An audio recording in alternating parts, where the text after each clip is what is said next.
Boker Tov. Dans Parashat Mishpatim, la Torah nous parle du Shabbat Kodesh. Dans le chapitre 23, verset 12, la Torah nous dit Yamim ta'aseh ma'asecha, uvayom hashiviyei tishbot, leman yanuach shorcha v'chamorecha, v'yinafesh ben amatecha ve'ager. La Torah nous dit 6 jours de la semaine, tu feras toutes tes actions, et le 7e jour, tu t'arrêtes et tu te reposes. Tu t'arrêtes toi, arrête tes animaux, ton taureau, ton âne, et même les domestiques que tu possèdes, les serviteurs, et ceux qui travaillent pour toi, n'ont pas le droit de travailler pour toi le jour du Shabbat. Pourquoi? Parce qu'il faut se rappeler qu'Isheshit Yamim Asa Hashem et Hashamayim ve'et haaretz.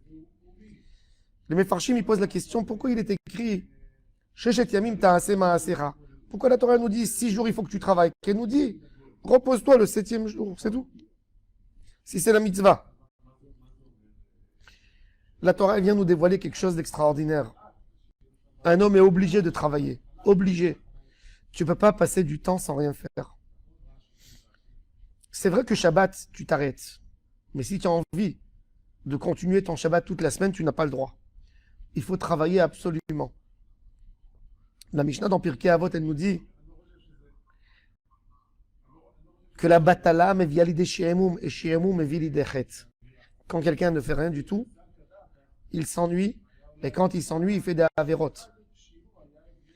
Un homme, s'il peut étudier la Torah toute la journée, il étudie, tant mieux. Toute la journée, il a le rôle Torah, il a quelque chose qui l'attrape, il a quelque chose qui le force à étudier. Alors, Baruch Hashem, il se met dans l'étude, il travaille là-dedans, il s'investit là-dedans. Baruch Hashem, tant mieux. Mais si un homme n'est pas capable d'étudier une journée, il est obligé d'aller chercher un travail pour ne pas perdre le temps et ne pas avoir de mauvaises idées qui lui traversent l'esprit et ne pas faire chas v'shalom, ne pas tomber. Parce que c'est sûr qu'un homme qui ne fait rien, il commence à s'ennuyer et quand il s'ennuie, il a des pensées très négatives qui viennent chez lui et qui le font tomber dans la Avera, qui le font tomber dans de mauvaises idées, qui le font tomber dans des choses où il n'aurait jamais voulu être. C'est pas agréable d'être dans un endroit. Même un homme, que Baruch Hashem, il a une pardassa, qu'il a gagné assez dans sa vie, il est obligé de s'occuper, d'avoir une occupation fixe de tous les jours. Ouvrir un petit magasin, aller travailler chez quelqu'un, aller faire quelque chose, mais s'obliger, que ce soit quelque chose d'obligé, de ta'aseh melartecha, 6 jours de la semaine, pour ne pas perdre le temps. Et ça garde aussi la tête de l'homme.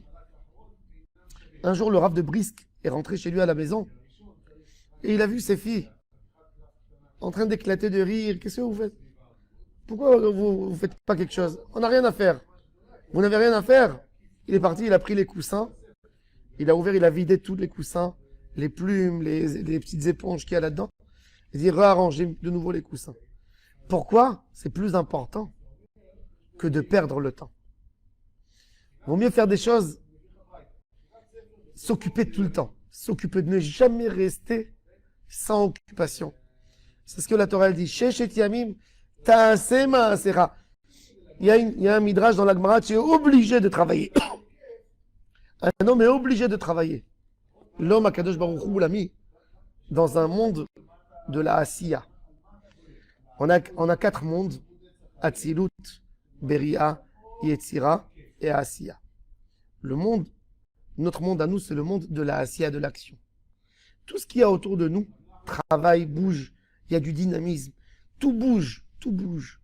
Il y a le soleil qui vient le matin, qui repart le soir, il y a les nuages, il y a le jour, il y a la nuit, il y a les saisons, il y a la manière que même les fruits bougent, tout bouge. Il y a des moments. Et quand l'homme, il n'y a pas de mouvement chez lui, il s'éteint. Il s'éteint. Il faut absolument, absolument, absolument chercher pour chacun un emploi.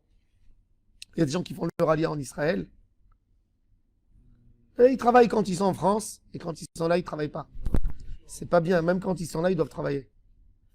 Chercher un petit emploi, avoir une petite affaire, avoir quelque chose qui nous engage le matin, qui t'oblige à te lever tôt le matin, qui t'oblige à maintenir une route dans ta vie, à maintenir une route dans ta vie. Lève-toi, travaille, sors dehors, fais de la parnassa, même que tu as déjà assez. Parce que ça va entretenir ta neshama. Quand ta neshama est vide, tu tombes dans la détresse, dans la déprime. Et ça, c'est très très grave. Quand un homme tombe là-bas, il cherche d'autres choses, des choses qu'il n'aurait jamais pensé faire. Ils viennent dans l'esprit. Sheshet yamim ta'ase ma'asecha. Pas moins que Bayom Hashvi'i Tishbot.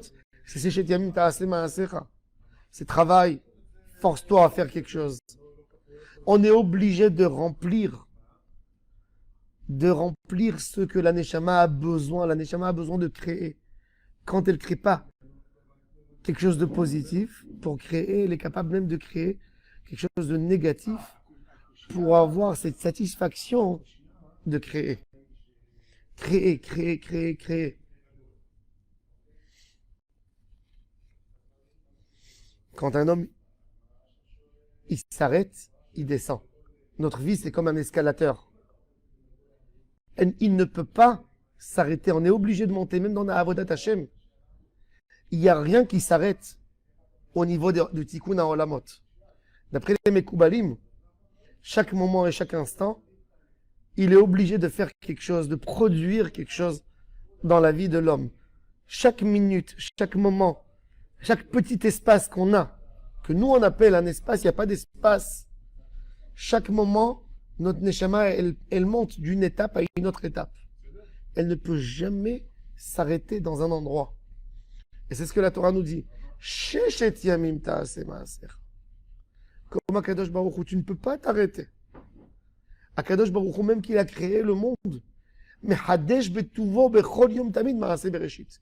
Tous les jours, il donne de la force. Chaque moment, chaque instant, il donne de la force dans ce qu'il a créé. Ne pas s'arrêter. Ne jamais s'arrêter. Ne jamais s'arrêter dans l'étude de la Torah. Ne jamais s'arrêter dans ce qu'on fait. Toujours être là, productif. Travailler, travailler. Pour ne pas laisser la tête vide. Ne pas laisser la tête vide, c'est le plus important. Quand quelqu'un ne se remplit pas, c'est le Yetzer Hara qui le remplit. Et quand le Yetzer Hara remplit l'esprit, l'homme arrive à faire des choses terribles. Terribles. Le Rambam nous dit En Yetzer Hara mitgaber ela belev panui min hachokhma. Le Yetzer Hara, il rentre dans un cœur qui est libre. Il ne rentre pas dans un cœur qui est occupé, qui est plein, qui veut s'occuper de quelque chose.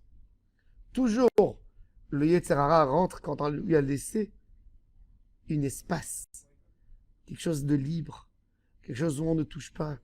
Quand on était ennuyé, quand on était fatigué, quand on n'a rien voulu faire, et bien là, le Yetzer Hara, doucement, doucement, il est rentré, et il a pris sa place, il s'est installé, et après, il amène l'homme dans la détresse, dans la déprime, et des fois même dans les avérots très graves. Des fois même dans les avérots très graves. Et après, la personne, il se sent dans un puits, dedans. Il ne sait même pas comment il est rentré là-bas. Comment il est rentré? Quand il a laissé de l'espace. Sheshet yamim ta'avot, tout le temps, chercher des activités. Chercher des activités, ne jamais perdre le temps. Ne jamais perdre le temps dans aucun moment. Le temps, c'est le plus important de tout. En aveda ke'avedat hazman. Il n'y a pas une plus grande perte qu'une perte de temps. Et c'est pour ça que le Gezelzman, le voler à quelqu'un du temps, c'est la plus grande chose qu'on peut voler à quelqu'un. Tu lui as volé un potentiel. Tu lui as volé un potentiel. Quelqu'un peut rendre de l'argent s'il a pris. Mais tu ne peux pas rendre le temps que tu as pris de quelqu'un. Qu'on fasse sur nous un travail d'apprécier le temps. Que chaque moment soit productif. Que chaque moment fasse quelque chose chez nous. Si ce n'est pas pour nous, c'est pour ceux qui nous entourent. Mais d'être productif à chaque moment et à chaque instant. Et comme ça, on réalise la volonté d'Hashem Yitbarach. Sheshet yamim ta'aseh ma'asecha. Baruch Adonai le'olam. Amen.